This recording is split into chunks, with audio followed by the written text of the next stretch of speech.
All right, what's going on? We back. Motor City Sports Talk in the building. Been banging out these morning streams, so hopefully everybody can enjoy them, man. But we back. Appreciate everybody for showing love. Continue to share the videos, best way you can help out. And don't forget, you always can reach out to your boy Facebook, Instagram, Twitter, or through the email. All that information is in the description, as usual. And yeah, let's talk about backup quarterback situation. And we're going to talk about our Lions set at cornerback. So, yeah, give me a minute. There we go. Make sure everything's set up right. So, all right, yeah, we good, man. But I appreciate everybody for checking in. We're going to talk about the backup quarterback position real quick. And apparently we already know they signed Connor Cook. They signed Connor Cook a couple They signed Connor Cook earlier in the offseason. Picked him up real quick, fast, in a hurry. And then they went on and picked up Tom 21-21 Savage yesterday, excuse me. As the Pistons, right as the Pistons was playing the Grizzlies, glad the Pistons pulled it out. Can't wait to talk some playoff basketball. What's up, Fred Jackson? Yeah, but they picked up Tom Savage, and I just want to know, when are they going to start taking the backup quarterback position seriously for the Detroit Lions? I'm not going to be on super long like yesterday, man. I want to do more of those long things, but I got shit I got to do. But when are they going to start taking the backup quarterback position serious? You know what I'm saying? At the end of the day, however we agree or disagree on Matthew Stafford, I think everybody can agree on this. He in his 10th season. At the end of the day, he dealing with some real serious shit with his wife. Okay, with her brain injury, she be going up under the knife in the next week or two. So don't forget to keep her in your prayers or whatever you believe in, her well wishes. But at some point, whatever happened with his wife, he need to be at home. He said, you know what, I need to go on the IR list, for the first 8 weeks, or I'm walking away from the game. Or what if he wake up, week 3. And shit, he pulled a Vontae Davis. I ain't gonna say he gonna walk up on retire, but what if he just say, I'm done. I'm tired of getting beat up and not winning shit. Because days like that do come in football. D. Miller, what's going on? Ulysses McCaskills, what's going on? What if it do come down to some shit like that where, he's just tired, and it happens. You playing for an organization that Calvin Johnson walked out on, Barry Sanders walked out on. And if it really boiled down to it, and if y'all really think Matthew Stafford is in the same vein as being a great Detroit Lion, what's stopping him, from, with his situation right now, or what's stopping him from saying, I'm done? And I understand he got 30 million reasons next season probably to say why I'm not done. But shit, he made a lot of money in his career. I'm pretty sure he invested his money smartly. And then the other side of the pendulum is, what if he go get hurt? What if he get injured in training camp? You let the draft pass by. Now, what's the free agent market looking like for quarterbacks? You got to go get Jake Cutler to get out of retirement? Real talk, who you going to get? You're not going to get Colin Kaepernick. We know that for sure. You're not getting Kaepernick. So what is your contingency plan? Tom Savage, who had a 57 completion rate when his 9 games he started for the Houston Texans. Connor Cook, who stunk it up in a playoff game versus the Houston Texans. I don't know what. I mean, what's the plan? You know what? I wouldn't even be mad if they would have went out there and said, okay, we got AJ McCarron as Matthew Stafford backup plan. At least AJ McCarron has showed a pulse out there. At least he showed something. Tom Savage and Connor Cook has showed nothing. Matt Castle, he had that one good year with the Patriots. That's it. He said, Fred, I think Calvin Johnson ain't really love the game. Bullshit. When you play in the Lions, you keep getting fucked up. You know what I'm saying? Of course you ain't gonna love the game no more. He want to win. He wanted to win. He couldn't win here. McCarron just got cut by somebody. He didn't get no bread. He got cut by the Raiders not too long ago. I don't know if anybody picked him up. He wouldn't have cost you that much. If the Bills don't want you, then the Raiders don't want you. Shit, man, you get him at a cheap price, NFL player. Salute.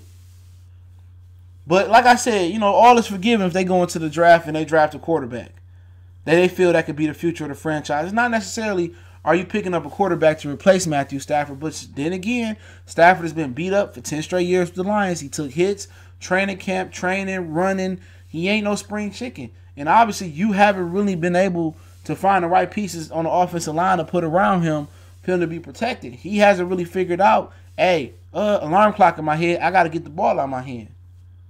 He want to sit there, hold the ball in the pocket like he got the great wall of the Dallas Cowboys back in the day. That ain't what you got. So the design should be run the ball, short passes, play action, get it off the muscle down the field. But he ain't exactly no spring chicken. You know, when people say, oh, man, how are we going to replace Matthew Stafford? If we get rid of Matthew Stafford, how do we replace Matthew Stafford? Hey, look here, man. Nigga, we've been losing since 1990-1. We'll figure it out. You know, people scared to change. And that's why you got people that sit there and that stay at a job for 10, 15, 20 years unhappy. Don't have no type of benefit package, excuse me. Pension ain't shit. If they still get very few places get pensions out. 401k ain't shit. You working at a spot where you can't even afford your insurance, but you scared to change. You go there 20 years, 10, 15 years straight because you scared to change because you just used to it. That's kind of the mindset. That's kind of the mindset. What's up, Willie Kennedy Jr.? That the Lions fans have. They act like if they change from Matthew Stafford and get another quarterback, like all hope is lost. Like, motherfucker, you ain't had no hope since 91. Nothing has been won with Matthew Stafford. Nothing. So why not change or prepare to change behind Matthew Stafford? What one man can't do, maybe another man can do. He said Jalen Ferguson, Louisiana Tech. Why are people sleeping on him? Probably because he's from Louisiana Tech. I'll check him out. They should give Blake Bortles. I think Blake Bortles is done. You know, he better than Tom 21 Savage and Connor Cook put together, but you really have to rebuild. I mean, rebuild his tools, though. You know, you really need a quarterback whisperer to work with him. Footwork and build a system around his mobility because that's what he do best. Well, I'm not saying necessarily trade Stafford. That's my premise here. My premise is prepare for life after Stafford. Bring you a formidable backup in. If you're gonna bring a formidable veteran in, that's fine.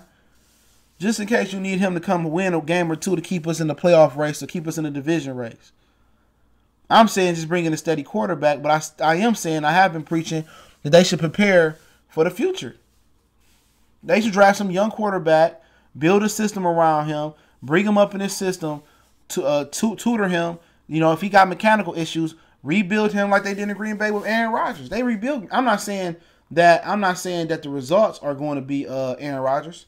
I'm just saying, you know, you build him in a nice system, fix his footwork. You know, if he got any mechanics, you know, with his arm, he throw with his arm, teach him how to throw with his body. And a lot of times people say accuracy can't be fixed. I believe accuracy can be fixed with mechanics, but you can't expect to fix mechanics in a summer. You can't expect to fix mechanics in a training camp. It takes repetitive nature. And sometimes with Aaron Rodgers, it took him 2 years behind Brett Favre or something like that.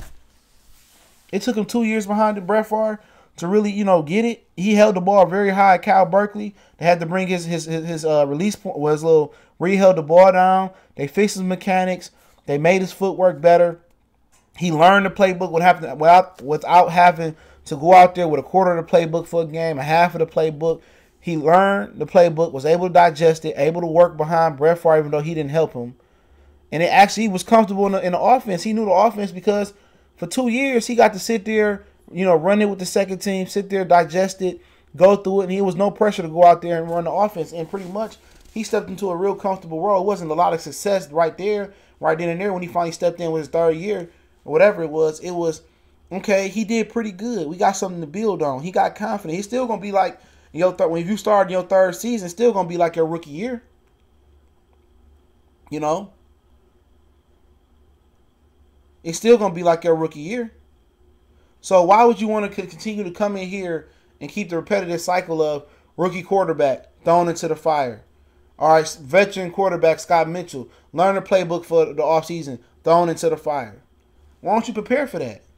You don't necessarily have to get Haskins. You don't necessarily have to get Kyle Murray, Drew Lock. But you can look at a guy like Stedham from Auburn. You know, you can look at a guy like Real Greer, move up to the top of the second and get him, if that's what you like. You can look at a Tyreek Jackson and say, I like his mobility and size. You know, is his brain there where he can digest the playbook? Can we teach him to go? Can we fix it? Can we build this kid up into the quarterback we need? How about the Detroit Lions try something different? How about you homegrown a young quarterback, raise him through the system, build a system behind him, show him how to be a professional, show him how to fix his mechanics, fix his flaws. At the end of the day, if Matthew Stafford is still balling at a high level or playing at a level, he winning championships, whatever the situation may be, all right, it's time to pay this young quarterback. It's starting to pay Stidham. It's starting to pay Jalen Ferguson. It's time to pay whoever, Drew Lock, Will Greer. You know what we can do? We can trade him for a first-round draft pick. We can trade him for assets. That's what the Patriots did with Brissett, and that's what they did with Jimmy Garoppolo. It was time to pay Garoppolo. They moved him to the highest bidder in 49ers. That's how you handle that situation. You don't necessarily have to get a rookie quarterback and throw him into the fire. He said Steve Miller said we're not going to draft a quarterback in the first and second round. That's cool. I'm definitely cool with not drafting one in the first and second round. But the third, the fourth, the fifth, you can find good prospects in the sixth round. Shit, Tom Brady. You know, Tom Brady was able to sit and learn the system, digest the system. And a lot of times when you get guys down there in the third, fourth, Dak Prescott, guys down there, they hungry. They're not getting paid that much. So that you can carry them on the roster. They want to learn. They got a point to prove if you get the right one. You know, you're going to wait till Matthew Stafford just completely break down and all of a sudden then you want to go out there and get a quarterback. That ain't how it works. What if Stafford go down and we up 21-14 going into the fourth quarter? You put Tom Savage out there. It's an important game. We fuck around, lose 24-21. Shit can happen. Renardo, what's going on? I don't care where they get one. If they can get an undrafted free agent, they can get a free agent for the XFL, the AAF, they can ball out. Get somebody that you can rebuild. Now, people say Connor Cook. I don't know what they see in Connor Cook. What they feel like they can fix in Connor Cook. I don't know. But they need to get somebody that they can build up behind. They got some talent. You know what I'm saying? You know, they can learn a few things. Stafford ain't going to just keep being Iron Man. You know, he ain't going to continue to go out there, take an ass whooping and keep showing up. He getting older. He getting older. We getting older. You know, and you got those situations like all the teams that passed up on Aaron Rodgers, grimy self. They felt stupid. He went to 24 in the draft? You know, that could be a situation like that. The Lions was there at number 8. They could have took Whoopty Watt. Why? It's always like that in the drafts. Oh, my God, they didn't take Aaron Rodgers. Oh, my God, they passed up on Dan Marino. Oh, my, you know. It's always somebody that ain't doing their homework. All these teams passed up on Joe Montana, but you'll get marginalized if you ain't in the right system. You will. He said, Jay Thursday, Stafford will go down in all a matter of when it will happen. Exactly, bro. Especially if they don't protect him better. And no matter who they put in front of him. Backus was sorry. Elder was sorry. Rob Sim was good for a minute. Maybe it was Larry Warford, Riley Reeve, maybe Taylor Decker, Adrian Waddle, whoever it had may be, you know, whoever it had may be, Glasgow, Ragnow, for whatever reason, they can't put a competent line behind them. Individually, they outstanding talents, it seemed like. Taylor Decker, rookie year, outstanding for a rookie. Graham Glasgow, good. Still good last year. Ragnow, pretty good last year for a rookie. Rick Wagner was pretty good coming out of Baltimore. TJ Lane had a good reputation coming out of Green Bay. But they can't stay healthy. When they stay healthy together, Stafford still getting beat up. Willie Kenny Jr. said, I'm sick of Stafford. He definitely white privilege. They won't even bring a decent quarterback in to challenge him. Nope. Won't even bring a decent one in. Matt Castle, Tom Savage, Connor Cook. We ain't had a decent one behind him since Sean Hill. And they let Sean Hill run over to the St. Louis Rams. You mean Dan Orlovsky for years behind him. How the fuck Dan Orlovsky get on TV and you ran out of bounds? You know what I'm saying? This nigga was running out of bounds and shit, man. But like I say, man. A lot of these brothers out here protecting Matthew Stafford with their life. But they won't protect the black quarterback like that. I'm telling y'all what the situation is, man. It's a lot of raccoonism out here. Niggas getting emotional protecting Matthew Stafford, bro. Protecting that nigga, man. And we all know, and it's just basic 1 + 1 = 2. We all know A quarterback going to 10th year, even though you can't touch these guys, we all know Stafford can run and tear Achilles. He getting older. You can run and tear ACL. You can run and put a muscle in your back. Like, shit, nigga, I got in my high-low one day. Shit, I feel like I strained my groin. This shit can happen when you're around 30. You know what I'm saying? Even you could be in amazing shape, and it's going to prolong the inevitable. It will prolong it, but anything can happen. You get out the bed one day, shit, damn, my back. John Wall had got his Achilles repaired and slipped in his house, quote unquote, and tore that motherfucker and ruptured it again. Just shit like that can happen. And in football, one day you can wake up and don't even want to do it no more. You can wake up and be like, man, fuck this, man. Who ain't played football and ain't never thought about shit? Is it worth it? Real people who play football got hit hard one time, like, damn, it goes through your mind. You training, getting in shape, running, doing all these wind sprints, backpedaling, hitting. You know, the game is fun. Playing the actual game of football is fun, but preparing your body to harden your body to take those blows, you know what I'm saying? Detroit, 19, Michigan, 1990. So I think we need a quarterback because of the situation with his wife. And I'm not saying that's the sole reason, but that's a huge reason why. Because you can't be playing 16 games a season, committing your life to studying film. You got 3 kids, 2 twins and 1. He gonna need to be there for his wife. The brain injury is serious, man. He gonna need to be there for his kids. A maid can't bring the presence or the calmness that a man can bring. He gonna need to be there for his kids, man. Real talk.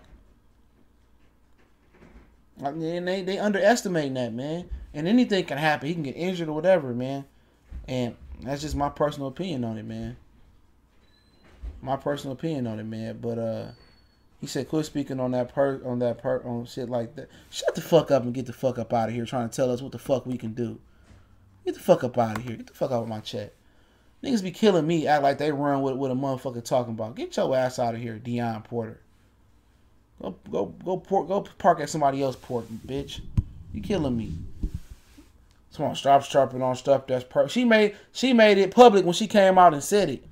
You know, she made it public. Ain't nobody's talking about negative ill will. Niggas be killing me trying to talk about what we can talk about. I can't talk about on my shit. Shut up. He's still going to play no matter what hurting at all and all. Yeah, I believe so. He want to play for stats and he want to be out there and win. But some shit don't matter. You can't go out there and play on a broken leg. How many wins will the Lions get into? I don't count wins no more. I don't count wins no more, bro. That shit's just useless. You just can't count them. The games you think they're going to win, they lose. The games you think they're going to lose, they win. Just like last year. Lost all those games in a row. You thought they was going to beat the Jets. Thought they was going to compete with the 49ers. Then they didn't. Did they with their first win versus the Patriots last year? Nobody thought they was going to beat the Patriots, but it was a classic Lion thing to do.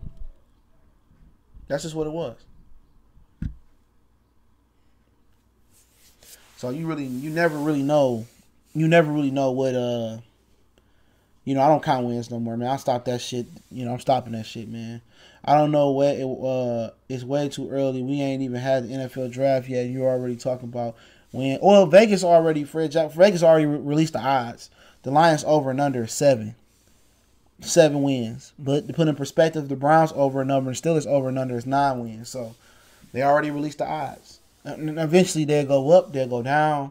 Right now, the earlier you bet, the best odds you probably can get. Usually. So, yeah, for people that bet on the book or bet on Bravada or stuff of that nature. So, you know how that goes. But I just think they undervalue in that position. That's one of the top positions in the NFL, real talk. Not only starting quarterback, but what you got behind them. And I think, what the Lions need to have behind him need to be something more thorough, May it be a Kaepernick. Maybe they had got Teddy Bridgewater. May it have been bringing in A.J. McCarron. May it had trying to, I don't know who else is out there. May even bring in Blake Bortles, a guy who has started some games. Real talk. Maybe bringing in him, rebuilding his mechanics. Trying to see if you can put an offense around him. So I wouldn't be opposed to any 4 of them dudes and then drafted a young quarterback. But then again, they just don't value the position. They just take it for granted that Matthew Stafford going to show up and play every week. And not necessarily can go down like that. You know, you know, the ref is the 12th player for the other team. I mean, you can say that in most situations, but the Lions got to just get themselves out of that aura of blaming everybody else, and we do it from time to time in the Atlanta game, the Cowboy game, and the Steeler. I know it's a Steeler game, but it's gonna be bad calls. That's the human element to football.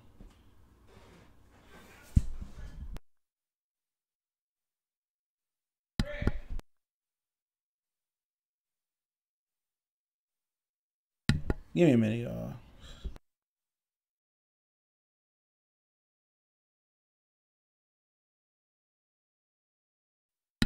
My bad. My girl called me shit. She ain't want shit. Don't be wanting shit. Don't be wanting a motherfucking thing. But yeah, I'm gonna keep seeing where we going with this. Jalen Ferguson overrated. He has 45. Oh, you said? Oh, I thought he was a quarterback. 45 sacks. Could be. Thought you was on a quarterback. Yeah. Well, you got to get out the Lions. Got to put themselves in a position to. They got to put themselves in a position not to be in those positions. You know, you gotta be able to, not be in those positions where it come down to one play. And when it come down to, you can't even blame a game on one play.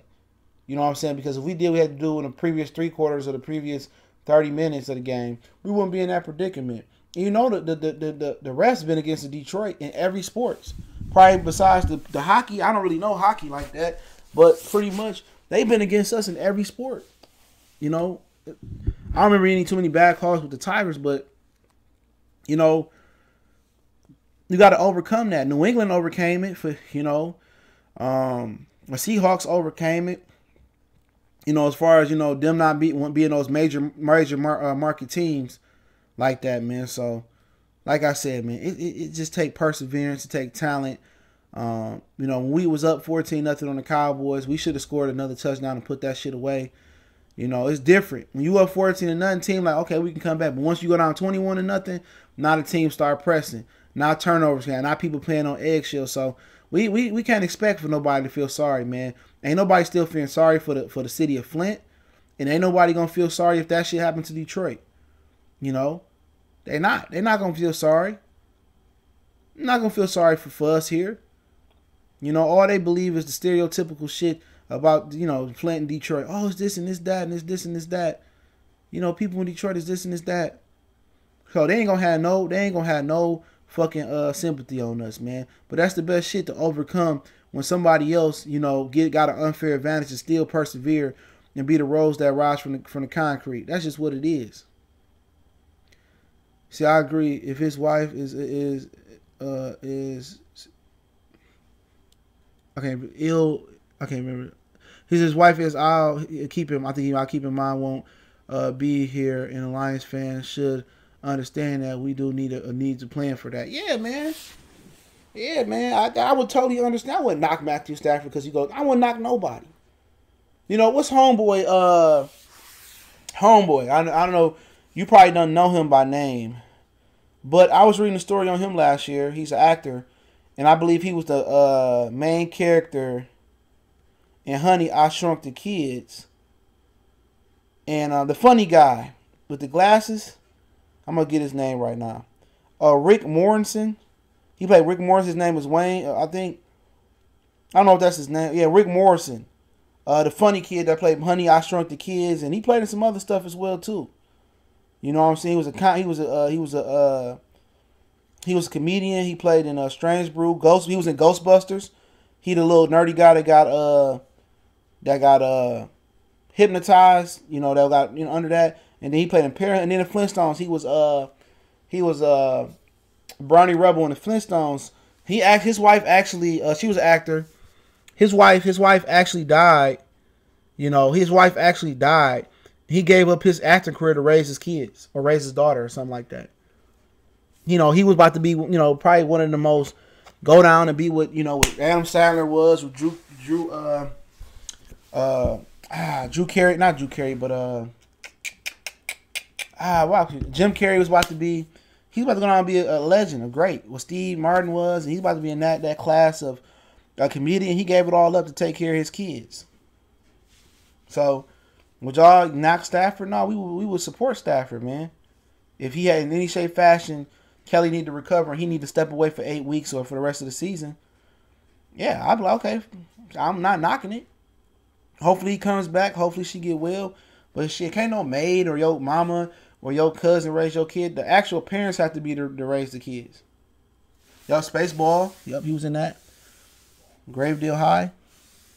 So that's what I'm saying. That's why it's important to really equate that.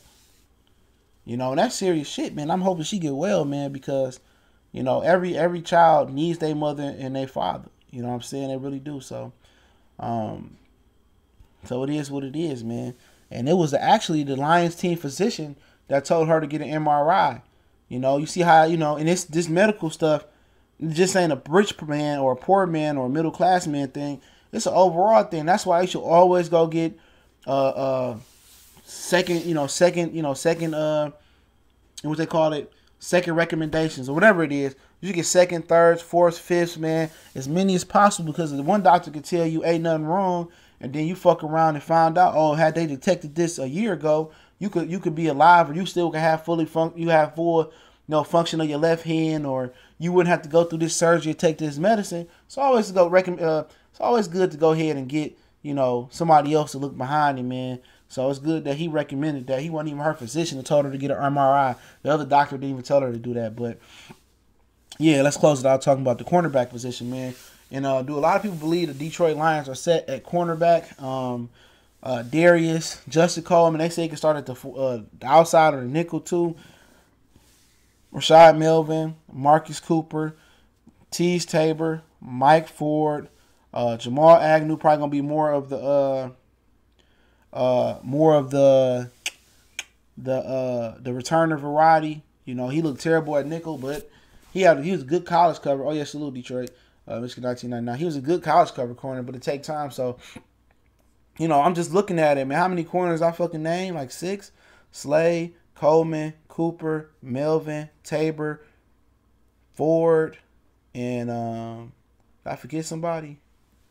And Agnew. That's 7 defensive backs on the page. I mean, on the corner, on the team. So even if Greedy Williams is the best on the board, and they say, well, we got 7 DBs, we going to cut somebody. Okay, Marcus Cooper, a good special teams player, you cut him, but then you still got 6 cornerbacks to be in particular. Are you gonna carry 6? And then you say, oh, we want to keep Tease Tabor. So do you get rid of Killebrew from the linebacker position, or do you get rid of Tavon Wilson to let Tease Tabor be a backup safety, backup corner, or starting corner? Like it's really a lot to really digest there, because you got 7 corners on the team. You don't really owe nobody a lot of money other than Slay and Coleman. You know, really Agnew is another guy that got value in return. So those 3 that's gonna be on the team regardless. Slay, Coleman, Agnew. Agnew really not in the cornerback variety, but more in a receiver variety. So they got 7 cornerbacks. So really, ideally, you probably want to carry 6. You probably want to cover 6, because in this day you want a starter for the starting cornerback position, right, left, nickel. Then you want to back all 3 of them up with 6. Then you probably gonna carry 4 safeties as well too. So you got 10 DBs. That's almost starting defense right there. So at the end of the day, are they going to add an 8th? They're going to just cut Cooper. I mean, cut Ford, cut Tabor. You know, cut Melvin. Wouldn't be no real big repercussions on the back end for most of them. But that's just or they signing all these corners, I think, because they feel like it can be fixed. They can just do it by a committee. They can rotate in. Somebody will stick. The Detroit Lions they never complete nothing. Never complete nothing. It's like Jimmy Neutron. I don't know how many people grew up watching Jimmy Neutron. He would go up against that scientist that never could complete nothing. Everything that he actually did, he just never could complete it. That's the Lions. Look at the defensive line. Flowers, Snacks, Hand. Who the next D lineman? Maybe they go to a 3-4 or whatever full time. You know? But the linebacker position, Davis, Kennard, you know, and then Jones. Jones is just a throw-in. You know, you go to the DB room. Coleman, Slay, Walker, Diggs. Who gonna be your, or if Coleman play nickel, who gonna be your starting two? Go to the offensive line. You know, they trying to complete that for years, couldn't complete it. Still shuffling shit around. Lane gone, so Wagner with a Crosby, Glasgow, Ragnow and Decker. It really ain't complete because you got a few holes in there. You don't know if Decker gonna be good. Then again, you draft Ragnow to be a center, so you got to transition to the center at some point, right? Right guard position, you don't know what you're gonna do. Right tackle position, you don't know what you're gonna do. You know, so really, I mean, other than them trying to complete the receiver core for years, that's the only thing they ever tried to complete. They never put nothing complete together, man. They never say, okay, we're going to focus on this offseason. We're going to complete this shit out. And if they do focus on that, it ain't never completed. It ain't never completed. You know? They never can get it right. So I really think they need to really focus on defense. You know, if you at number 8 and you got a Sweat or you got a pass rush you like, a Josh Allen or a Quinn Williams fall down to you, man, take him. Don't overthink this shit and say, oh, we need a tight end. Because we've seen historically, Darrell Bellwood ain't really done much with tight ends from what I looked up. And I haven't done extensive research, but he really wasn't shit with tight ends in Seattle. You know? If y'all don't have a game plan to make Hockenson a featured tight end like they did Gronk, like they did Jimmy Graham years ago, like they did Antonio Gates, if you don't really envision him playing a role like that, and you trying to have him be an all-around tight end, and you want him to be a blocker, look here, man, we not drafting no blocker for the first round. If you want him to primary to block, we drafting somebody that can score fucking points. And if that ain't the vocal point for TJ Hockenson, go out there and get somebody that can either score touchdowns or can stop touchdowns and create touchdown opportunities for your offense. Renardo said, I don't see Tease Tabor turning the corner into a corner. I think Chauncey Gardner from UF plays the Patricia way. He's more of a nickel, though. Well, they say Coleman go out to the first. He said Gardner is second or third. They say Coleman can play the second outside spot. I like Mike Ford personally, man. I know Rashard Melvin, I know some people said he was good. I ain't really sat there and watched him. He said they better get a good DN. Maybe they go with 3 down linemen primarily this year. I don't know. The draft will tell us. A lot of times they've been doing hybrid shit. With 3, they just hybrid it. They just, sometimes, you know, Kennard got his hand in dirt. Sometimes he stand up. You don't really know, I mean, what the real defense is. This is a hybrid 4-3-3-4. They run a lot of different type of stuff. They really roll with the personnel they got. So I'm not really worried about the game planning from defense. I think Matt Patricia, you know, he set the game plan up how to stop the LA Rams. He set that game plan up.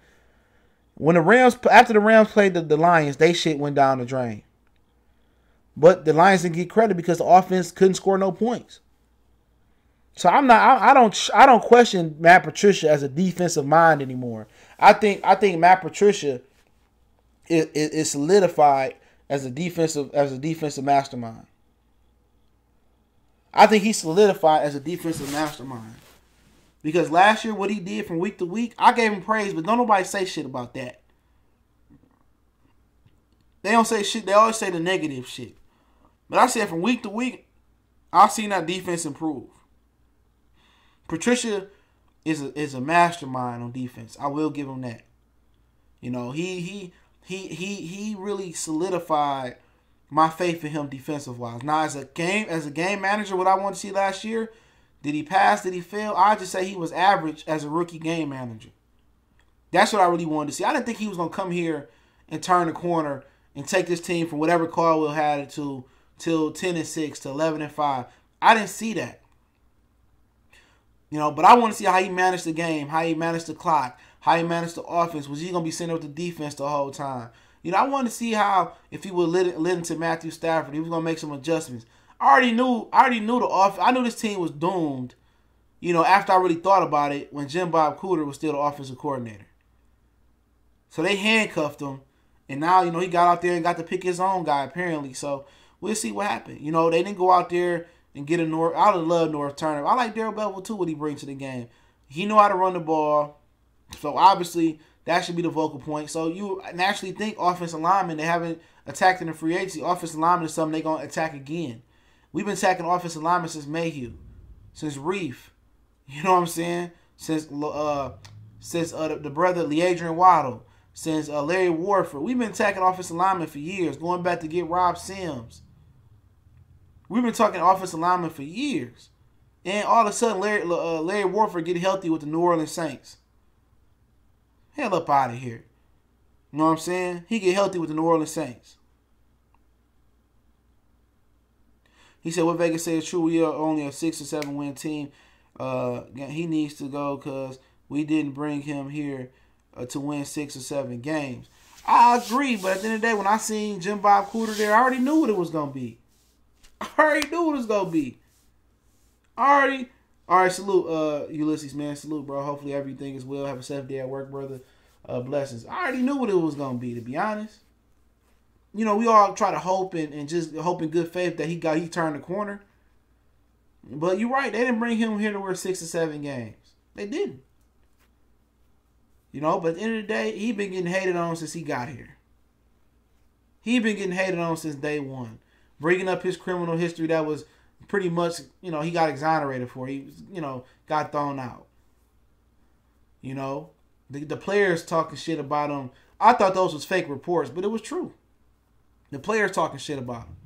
They revolting against him. So, you know, at the end of the day, a lot of people in their feelings because they feel Jim Caldwell got a raw deal. But y'all know how the game go. You know, a new GM come in, they want to bring their guy in. Yeah, I was in my feelings about Jim Caldwell leaving. Not really. I was kind of I was mad that Terrell Austin didn't stay as defensive coordinator. I was in my feelings. And they want to continue to go out there and make it seem like, and I'm in on this. They wanted to go out there and make it seem like it's a defensive thing. He went out there and got a defensive head coach. It wasn't a defense thing. Terrell Austin did the best he can do with the defensive players that he had. That's just a fact. We all know for years the Lions' offense has been a problem going back to Joey Harrington and Steve Mariucci. We had some defensive problems too, but the offense has never been able to go up and down the field, pick up first downs, and score touchdowns. Mariucci, Mark Martz, Linehan, Lombardi, whoever it was being here, Jim Bob Cooter. We've never been able to march up and down the field and score touchdowns and put the ball in the end zone. The offense has always been the Detroit Lions' problem from the near future. Even when Stafford had that 47 touchdown season, that shit came all in garbage time. What I'm going to say, that shit came in all coming back. They never went up and down the field consistently and really put teams behind the 8-ball.